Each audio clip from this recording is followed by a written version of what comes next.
terror, incompetence, and cover-up. That's how federal judges across the country are describing the Trump administration's approach to immigration enforcement. And it's not just rhetoric, it's what they're seeing in real time. Across the United States, in detention centers from New Jersey to Minnesota, from Chicago to Buffalo, judges say this is a repeated cycle. People, including some U.S. citizens and thousands of refugees, are being swept up, locked away, and left in situations that are reckless, negligent, and in some cases, lethal. We now know that thousands, between 8,000 and 10,000 DOJ lawyers and staff assistants, have either quit, been pushed out, or fired in the past year, leaving the government unable to keep up with even basic paperwork. Court orders? Often ignored. Habeas petitions? Frequently violated.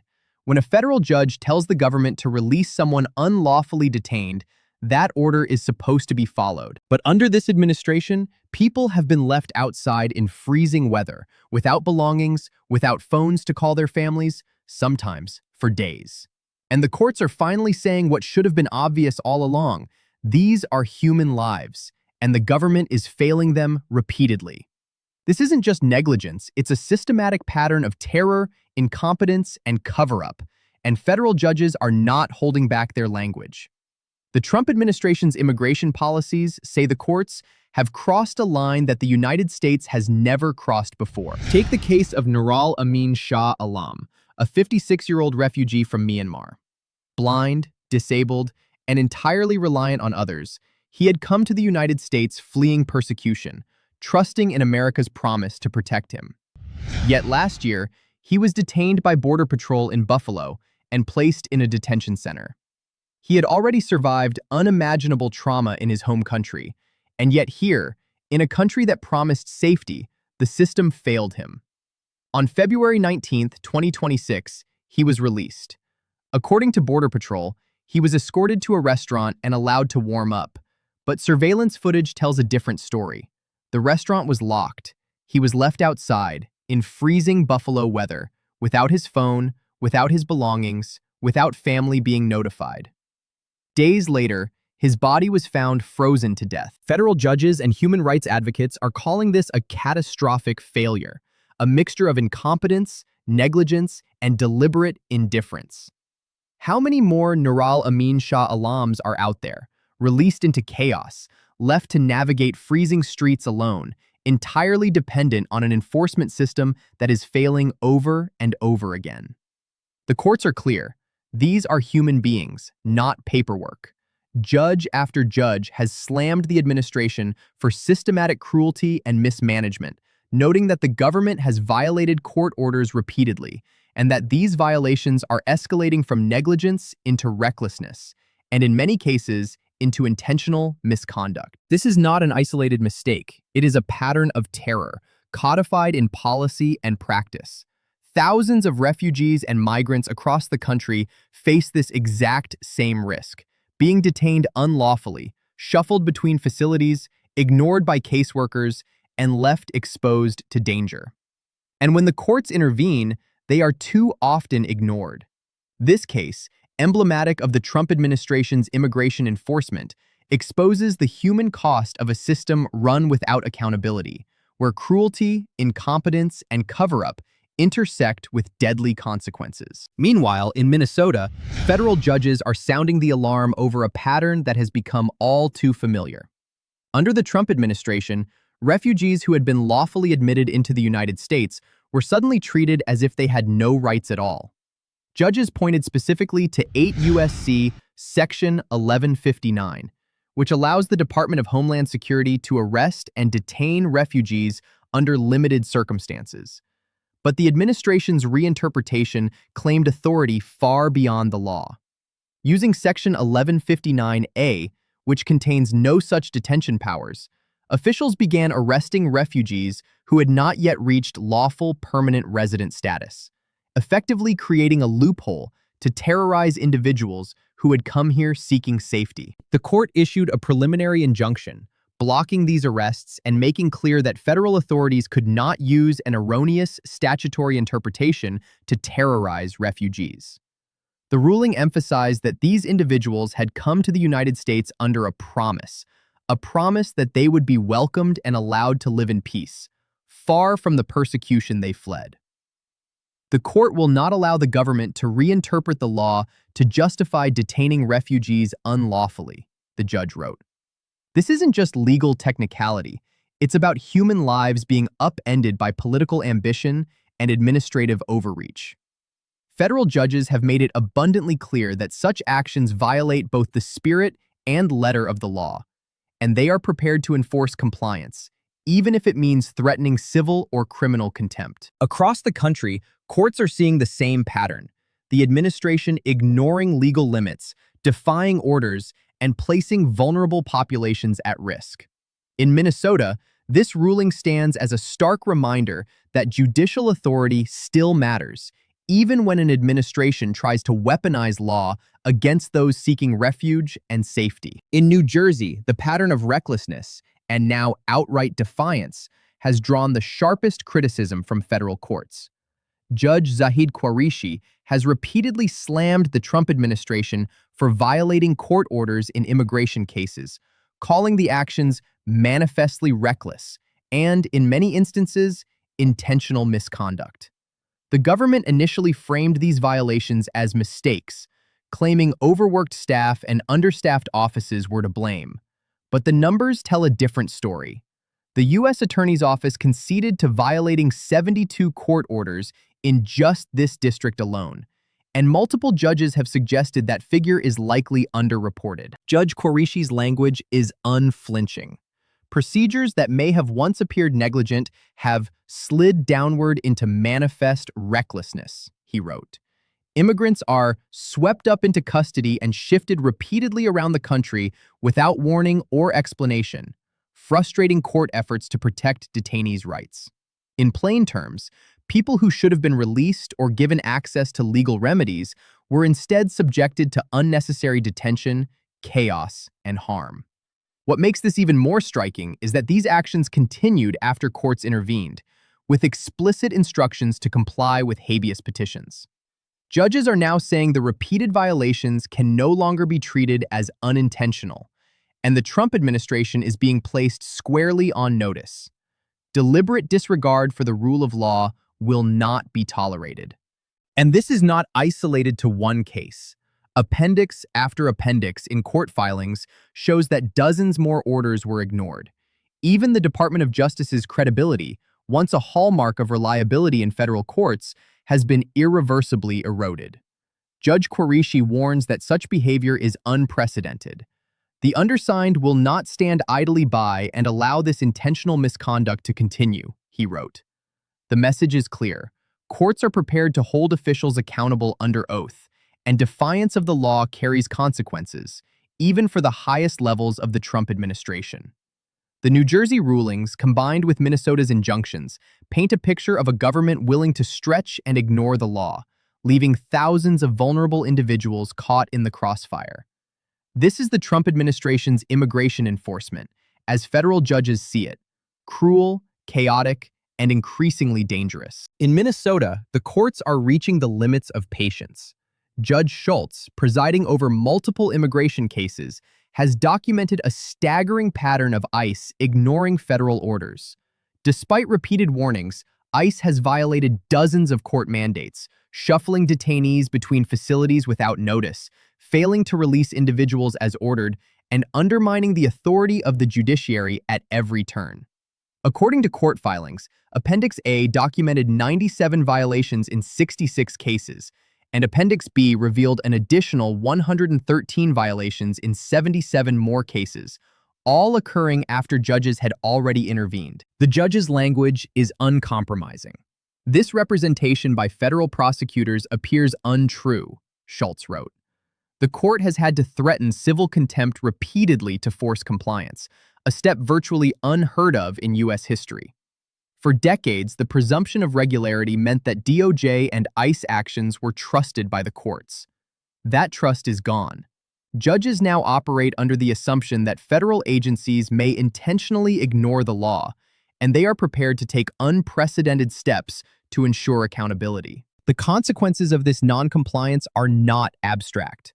Vulnerable refugees and migrants are being detained unlawfully, denied access to legal counsel, and exposed to unsafe, inhumane conditions. Courts note that these repeated violations reflect not mere negligence, but a systemic disregard for the rule of law. Judge Schultz and colleagues are clear.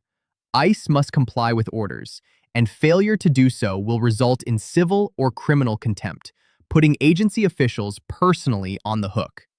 This Minnesota pattern mirrors the national picture. Across districts, judges are recording the same story. ICE and DOJ officials defying the judiciary, putting human lives at risk and eroding decades of institutional credibility.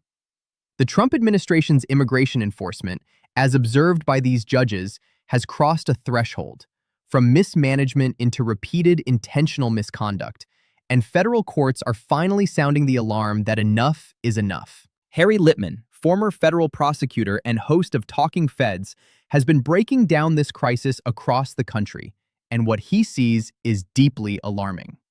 Judges aren't just pointing out isolated mistakes, they're identifying a systemic pattern of misconduct across multiple districts. From Minnesota to New Jersey, from Chicago to Buffalo, the same story repeats. Court orders ignored, detainees mishandled, and enforcement agencies operating with near total impunity. Once, the presumption of regularity protected DOJ officials, Litman explains. Show up, do your job right, and federal judges trusted your word. That trust, built over decades, is now irreparably broken. Thousands of DOJ lawyers and staff have left or been pushed out, creating gaps in enforcement. But this isn't only about overworked staff. It's about policy choices and interpretations designed to sidestep the law. The administration has redefined what it means to be an applicant for admission, used bureaucratic loopholes to detain refugees unlawfully, and ignored repeated court rulings, all while putting vulnerable populations in danger. Litman highlights the human cost: blind refugees left in freezing weather, families kept in the dark, and peaceful protesters arrested without cause. These are not anomalies. They are symptoms of a nationwide strategy that prioritizes political goals over law and human decency. Judges have had to escalate their responses, threatening civil and even criminal contempt to enforce compliance that once would have been automatic. Beyond the legal consequences, Litman warns of broader implications. The United States has long relied on its moral and institutional credibility, both at home and abroad. Once, DOJ compliance and the rule of law served as a stabilizing force, underpinning public trust and international partnerships. That credibility is now being eroded in real time, leaving federal courts and global allies questioning whether U.S. institutions can be relied upon. This isn't just a legal story, Litman emphasizes. It's about human lives, it's about trust in government, and it's about the very fabric of our democracy. When judges across the country are saying enough is enough, you have to pay attention. The Trump administration's immigration policies have crossed every line judges thought impossible, and the consequences are only starting to unfold. The story in Minnesota and New Jersey is not unique. It's a mirror of national patterns in the Trump administration's immigration enforcement. Across multiple districts, the same tactics repeat. Refugees and migrants detained unlawfully, court orders ignored, and bureaucratic loopholes exploited to maximize detention and minimize oversight. One recurring theme is the administration's reinterpretation of the term applicant for admission. Under traditional law, this applies to individuals newly arriving at the border. But Trump officials have stretched the definition to include people here for years, married, raising children, and fully integrated into U.S. communities, essentially turning long-term residents into perpetual targets. The courts see through it. Judges have repeatedly called this a far-fetched interpretation designed to terrorize individuals who should be fully protected under the law. Federal officials have ignored warnings, defied injunctions, and continued to detain people with no legal justification. In Chicago and other cities, this pattern extends beyond immigration. Peaceful protesters have been arrested for minor infractions or obstruction charges, locked in detention, and later released without any conviction. Over 100 cases show this kind of enforcement, all pointing to a policy of intimidation rather than justice. It's a recurring theme: mismanagement, cruelty, and intentional disregard for the law, all rolled into one. The Trump administration appears determined to reshape immigration enforcement into a tool of coercion, with courts and civil rights advocates struggling to push back. Judges across the country are clear. This is no longer mere negligence or overworked staff. This is systemic misconduct, and the repeated violations indicate intentional flouting of the law. The pattern is unmistakable, from frozen refugees in Buffalo to repeated order violations in New Jersey and Minnesota. The Trump administration is enforcing a system that prioritizes political goals over human lives, legal norms, and institutional credibility. And federal courts, exhausted but resolute, are now stepping in with strong language, preliminary injunctions, and contempt threats to try to restore order. The consequences of these policies go far beyond U.S. borders. Federal judges are sounding the alarm domestically, but the world is watching as well. Decades of credibility, carefully built through consistent adherence to law and human rights, are being eroded in real time. Allies, long willing to rely on the United States as a stabilizing force, are now questioning whether American institutions can be trusted. Bob Kagan, writing in The Atlantic, warned that abandoning the moral high ground has direct consequences for international stability. When U.S. courts are ignored and human rights are sidelined, it signals to the world that laws and treaties are negotiable at the whim of political agendas. Partners in Europe, Asia, and beyond are recalibrating their expectations, forging new alliances, and hedging against American unpredictability. At home, the stakes are just as high. A system that consistently violates court orders, mistreats vulnerable populations, and disregards human rights undermines public trust in government. It corrodes the principle that the rule of law applies to everyone, including the most powerful officials. Judges, lawyers, and human rights advocates are now forced to step in repeatedly, trying to enforce basic protections that should be automatic.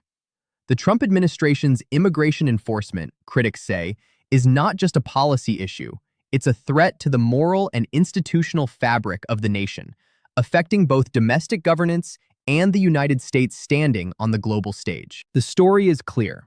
Across the country, federal judges are documenting a pattern of cruelty, incompetence, and deliberate disregard for the law under the Trump administration's immigration policies. From frozen refugees in Buffalo to repeated court order violations in Minnesota and New Jersey, the evidence is overwhelming. Judges, once patient, are now using strong language, injunctions, and even contempt threats to hold officials accountable, and it is only a matter of time before accountability becomes unavoidable. For anyone watching closely, this isn't just a legal issue, it's about human lives, institutional credibility, and the very principle of justice in America. The federal courts are stepping in where policy has failed, and their warnings are clear. Continued disregard for the law comes at a high human and political cost. To stay informed on how these cases are unfolding nationwide, follow experts like Harry Littman on Talking Feds, where deep dives and real-time legal analysis provide insight that mainstream coverage misses. Subscribe, stay alert, and support independent media that holds power to account. The Trump administration's immigration policies have tested the limits of law and morality, and the courts are finally saying enough is enough.